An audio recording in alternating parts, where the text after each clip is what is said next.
Let's talk about Israel for a moment, because they've had a pretty good week, taking out 2 gold medals, or should I say 2 terrorists. The military commander of Hezbollah and the political leader of Hamas, both assassinated in separate attacks, one in Beirut and one in Tehran in the last 48 hours. The leader of Hamas, or at least the political leader, here's some vision of him on October 7. Can you believe it? He's watching the terrorist attack take place and then stops to pray and give thanks to Allah for the death of Jews. سجدة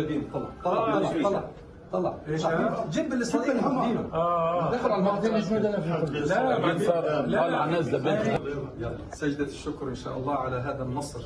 اللهم أتم نصرك وعزك يا رب لشعبنا وأمتنا. الله أكبر.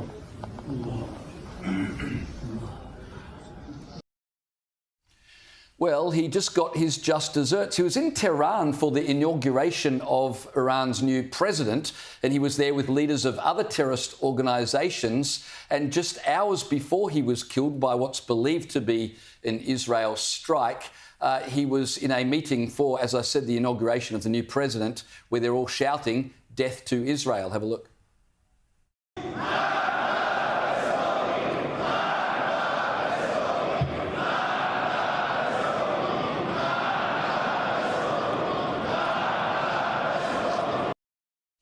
As I said, joke's on him. Just hours later, death to Israel. It was an Israeli bomb, we believe, that ended his life. As well as that, there was the Hezbollah commander who, it's believed, organised the bomb that struck a soccer field, killing 12 children just the other day. But he's been wanted by not just Israeli officials, but the US since 1983, when he was responsible for the death of 300 French and American soldiers in a bomb in Beirut. There was a $5 million bounty on his head.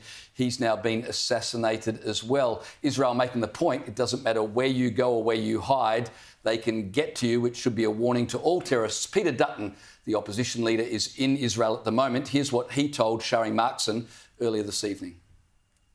We know that Hamas is a terrorist organisation. We know that they were responsible for the brutal slaughter of literally, well, over a longer period of time, thousands of people. And we know that they were the mastermind behind the October 7 atrocities. So like we know with Al-Qaeda and other terrorist organisations, they pose a threat to our way of life. They certainly pose an existential threat to the Israeli people. And you would expect the Israelis to take action, particularly given the slaughter that took place on October 7. What do you think, Caleb? Good day for Israel? Well, I mean, you know, they've gained a couple of scalps. It's by no means the... big scalp. They are big scalps, but it's by no means the end of the war, right? And for every person who gets knocked out of Hamas, they've got another one who comes and fits the bill, basically. And, of course, this fella lived over in Qatar. He didn't live anywhere near Gaza, right? A billionaire, so you know, it sort of tells you where he was at. And, of course, a lot of the criticism of Israel has been that they have engaged in wholesale bombing in Gaza, and that has led to a large death toll for civilians, and that their attacks should be somewhat more targeted.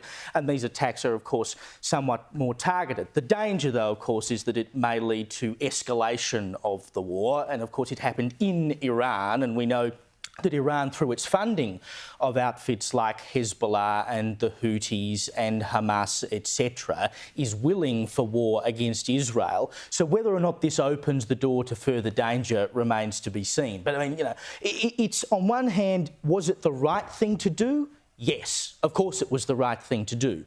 Should they have done it right now? I don't know. It may be inflammatory at this particular point in time. Well, I think we've gone past the fear of escalation. And let's not forget, in the last few days, the West, namely America, has been begging Netanyahu, please do not escalate this war. Please do not escalate this war. And that's exactly what we've seen. With them bombing Beirut, you bombed the capital of Lebanon. I mean, previously they had also bombed Beirut to take out another Hamas leader in January.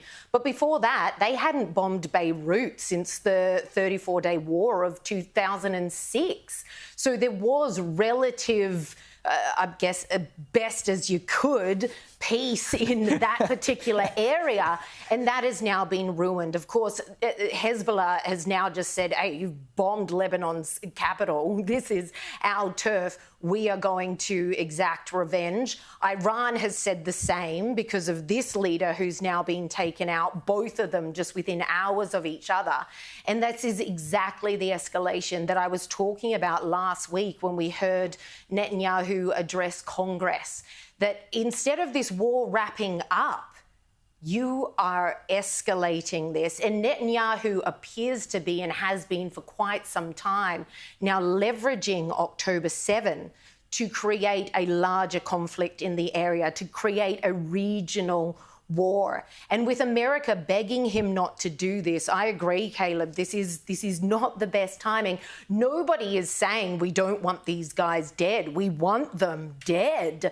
But the way that they've gone about this, I fear, is just going to get what I suspect is Netanyahu's wish, and that is a more regional war. And let's not forget, America is not in a good way at the moment. They're $35 trillion in debt. They're still in Iraq. They're still in Syria. They've sent $175 billion to Ukraine. We do not need another all-out war. And this concerns us here in Australia because, of course, a war that America gets involved in with boots on the ground or sending money, there we are too, Australia. We've done it countless times before and we would doubtless be doing it again.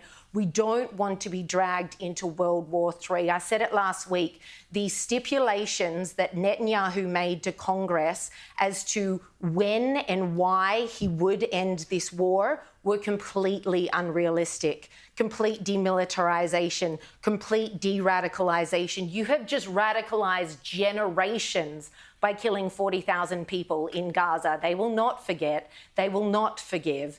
And eradicating Hamas is, in fact, impossible because it is an ideology. So for everyone that you take out, and for every single woman and child, and there's 25,000 of them no longer alive in Gaza, you have created probably about 100 jihadis per head who want to exact revenge on that death. But I suppose, is Israel then expected to be the bigger man? Like, They're not the bigger man. 1,200 versus 40,000. They have their retribution. Okay, but Hezbollah, Hamas for instance, is not eradicated, but it is decimated. Sure, but Hezbollah attacks Golan Heights, and then in response, Israel attacks Hezbollah. So is Israel expected to not retaliate? I guess is the problem here. And I know that that's an on and on it goes. They weren't even Israelis. I fear that excuses are being made to heighten. Like I said, last week in Congress, Netanyahu made it very clear what he wanted.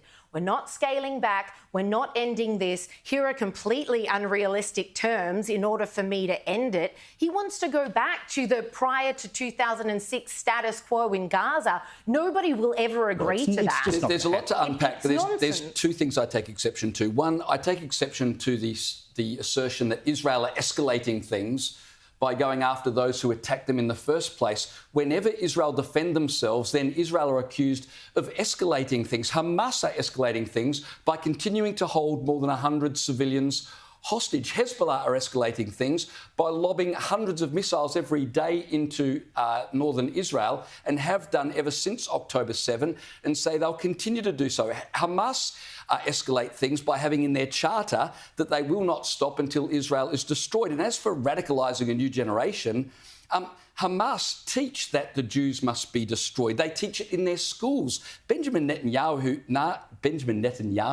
is radicalising nobody. Hamas have radicalised Palestinians. They are responsible. And to sheet home the blame to Israel, I think is entirely unfair. And you're expecting things of Israel you would never expect of any other nation on earth. Every sovereign nation has the right to defend themselves. Do not put words in my mouth. I did not put words in your mouth. I am simply saying this is escalating. The West has begged Israel not to do this, and that is precisely what they've done. I don't think they've escalated it. There is simply no end in sight if this is going to keep up. Hezbollah the end in sight is Hamas surrender, release the hostages, then Israel would and say, give up power. oh, now we've got to fight back with even stronger power. There is no end in sight if it's just going to be the world demands that Hamas surrender their leaders, give up the hostages and relinquish power. That's the end of this. And that could happen if the world agreed that should happen. But the world keeps equivocating between terrorists and Israel and has zero moral clarity. And that's why this continues. Everyone in Gaza supports Hamas. Everyone in Gaza supports Hamas. So to say that, oh, we will not stop until they're completely eradicated, that means you're never stopping. That means we're looking at World War III with Iran. You can't live with your next-door neighbours committed to your destruction. They have lived with their next-door neighbours. And 1,200 Jews are now dead in one day. The biggest loss of Jewish life in a single day since the Holocaust. And 40,000 Palestinians not on Israel. Are now dead. At what point can you not go, OK, this has got to stop? But the reality is that war never ends in that region. Exactly. It never ends. And it won't ever. For as long as there are Islamist terrorists in that region, the war will never end. We had relative peace in the Middle East until October 7. We had relative. They always swap bombs. But we wouldn't live like that. We wouldn't say, oh, well, it's only a few bombs being lobbed over into Australia. It's relative peace. To say Israel will not stop this assault until everyone who hates Israel is eradicated, that's far too many people. Hates is too loose a word. Everyone who demands the destruction of Israel is eradicated. They have every right to do that. If OK, so we should just carpet bomb Iran. They're not carpet bombing. We should just carpet bomb. They're not carpet bombing. You just said until everyone who isn't committed to Israel's destruction, until they're all dead. They're determined to destroy Hamas, as they should be. That is far too many people that you're talking about. So you just live with terrorists who continue to terrorise your people, and you just say, we wouldn't do it in Australia. Hezbollah has said we will stop when Israel stops. The Houthis have said they won't stop. They won't stop. I don't think either of those two situations are particularly borne out in reality. I mean, you can't carpet bomb the whole joint, but nor can you expect Israel to just pack up stumps and stop. I'm not saying that. I'm simply saying you can never eradicate Hamas, OK? That is a furphy. They have decimated them. They have not eradicated them. And if the end is only in sight once they're completely eradicated, then the end will never be in sight. It is time to wrap this up, not to perpetuate this just incredible bloodshed, and the most of which are innocents.